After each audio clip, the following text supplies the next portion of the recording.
नमस्कार दोस्तों।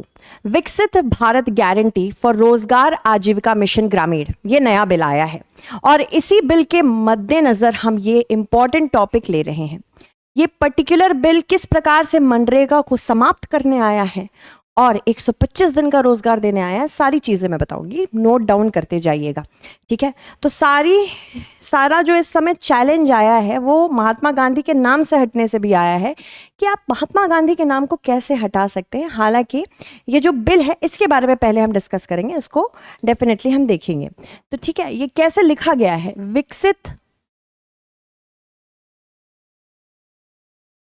भारत गारंटी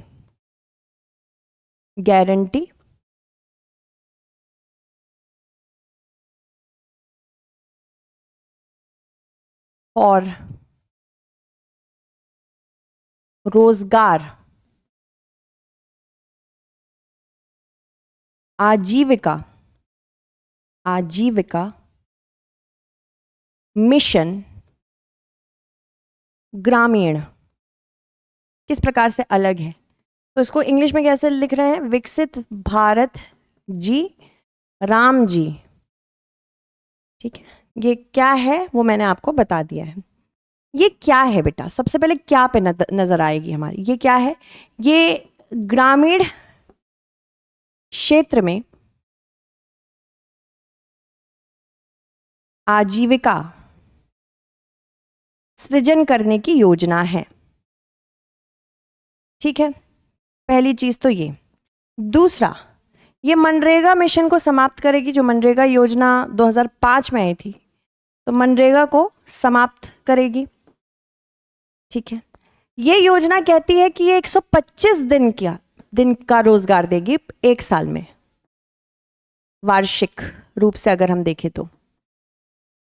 ये जो पेमेंट है रोजगार का, मनरेगा में ये पहले कब मिलता था बेटा? मनरेगा में ये 15 दिनों में मिलता था, पर इसके अंतर्गत ये 7 दिनों में मिलेगा। ये अच्छी चीज है, 7 दिन। इसके अलावा अगर डिले होता है, मान लीजिए 7 दिन में आपकी पेमेंट नहीं आई है, तो आपको एक तो कॉम्पेंसेशन मिलेगा जो कि मनरेगा में भी था, और अगर आपको रोजगार ही नहीं मिलता है तो बेरोजगार भत्ता भी मिलेगा। बेरोजगार भत्ता। सबसे महत्वपूर्ण बात यह है कि मनरेगा पहले संपूर्ण रूप से केंद्र के द्वारा वित्तीय मदद लेती थी, तो ये इसको वित्त पोषित संपूर्ण रूप से कौन करता था? केंद्र सरकार करती थी। पर अब जो है ना बच्चों, ये जो इस पर्टिकुलर स्कीम में वित्त पोषण होगा वो केंद्र और राज्य सरकार दोनों के द्वारा किया जाएगा। केंद्र एवं राज्य सरकार दोनों के साथ होगा, इसको याद रखिएगा। केंद्र सरकार और राज्य सरकार के बीच रेशियो क्या होगा वो हम आगे देखेंगे। सबसे बड़ा इशू यही बताया जा रहा है कि बर्डन अब स्टेट्स पे शिफ्ट किया जा रहा है। पहले मान लीजिए वो 10% का रोजगार में इस मनरेगा मिशन के अंतर्गत वित्त पोषण करते थे। आज अगर ये बिल लागू होने वाला हो जाएगा तो या विधेयक बन जाएगा तो ये 40% हो जाएगा। सबसे बड़ी दिक्कत यही है। पहले क्या होता था? पहले डिमांड ड्रिवन था मनरेगा, यानी कि पहले रोजगार मांग आधारित था। अब ऐसा नहीं है, अब आपूर्ति आधारित होगा। यानी कि अगर वाकई किसी स्टेट में ग्रामीण क्षेत्र में कोई काम वाकई जरूरी है, स्टेट उसके अकॉर्डिंग बजट बनाएगा, प्लान बनाएगा, और ये केंद्र से बोलेगा कि हमारा ये प्लान है, आप इसका रेशियो, जो भी आपका रेशियो है वो दे दीजिए। तो ये अब लेबर या डिमांड ड्रिवन नहीं रहेगा, मांग आधारित ना होकर या आपूर्ति आधारित होगा, ठीक है। तो ये भी एक बहुत ही महत्वपूर्ण चीज है।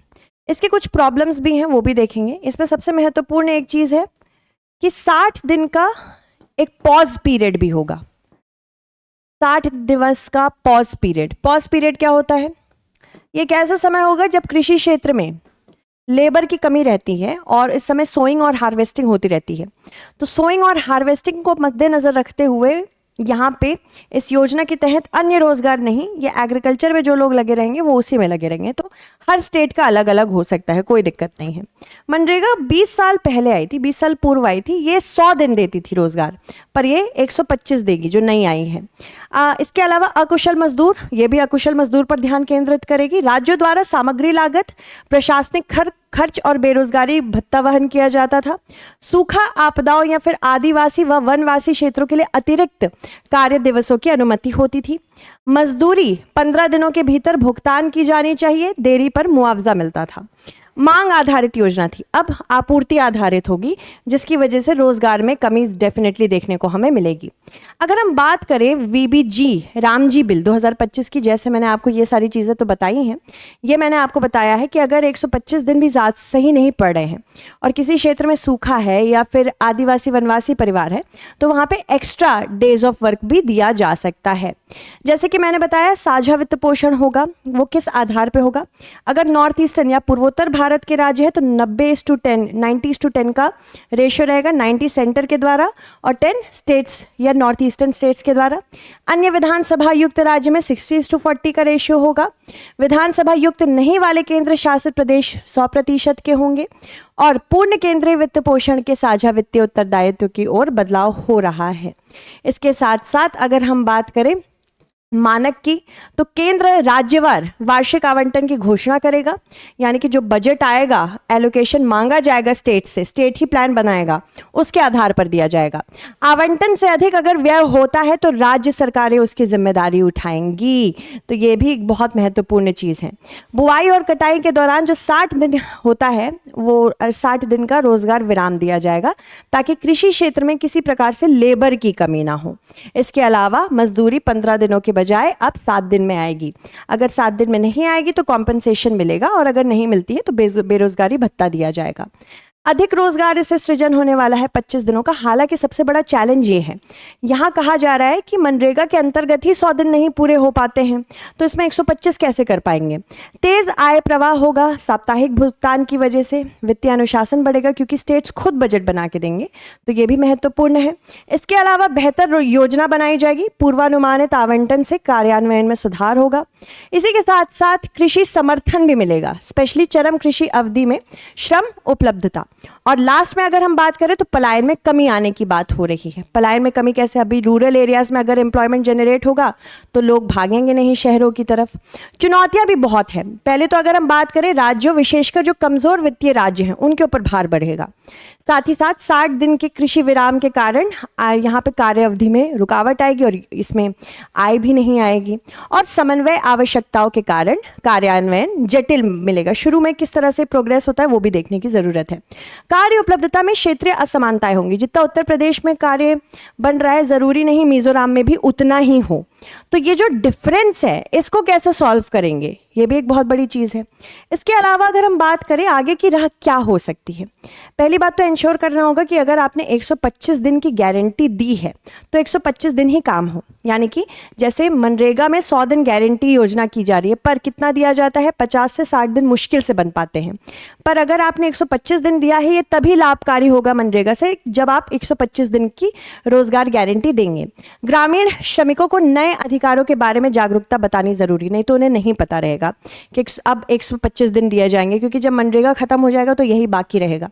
और मनरेगा अगर खत्म हो गया, जिसके खिलाफ ऑपोजिशन बहुत आवाज उठा रही है कि पहले आपने किन्हीं भी हितधारकों से बात नहीं की, अचानक से ये बिल आया है।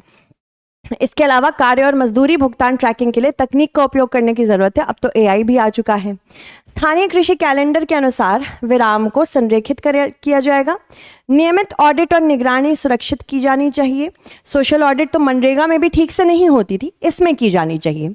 इसके अलावा सुचारू संक्रमण के लिए राज्यों को वित्तीय और तकनीकी समर्थन प्रदान करना होगा।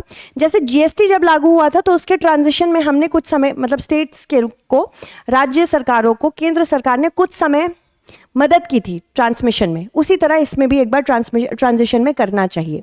इसके अलावा अगर हम बात करें प्रश्न की, तो एक प्रीलिम्स का प्रश्न आ सकता है। वीबीजी रामजी बिल 2025 के तहत मानक आवंटन प्रणाली के संबंध में निम्नलिखित कथनों पर विचार करें। आवंटन अंतिम है और वित्तीय वर्ष के दौरान संशोधित नहीं किया जा सकता। इसके अलावा आवंटन से अधिक व्यय राज्य सरकार की जिम्मेदारी बन जाता है, या प्रणाली मनरेगा मनरेगा के मांग आधारित लेबर बजट ढांचे की जगह लेती है। तो आपको बताना है इनमें से कौन सा कथन सत्य है। ठीक है, thank you so much for watching this class. ऐसे ही हमारे साथ बने रहें, इसकी PDF आपको टेलीग्राम चैनल पे मिल जाएगी। तब तक के लिए बाय बाय एंड धन्यवाद।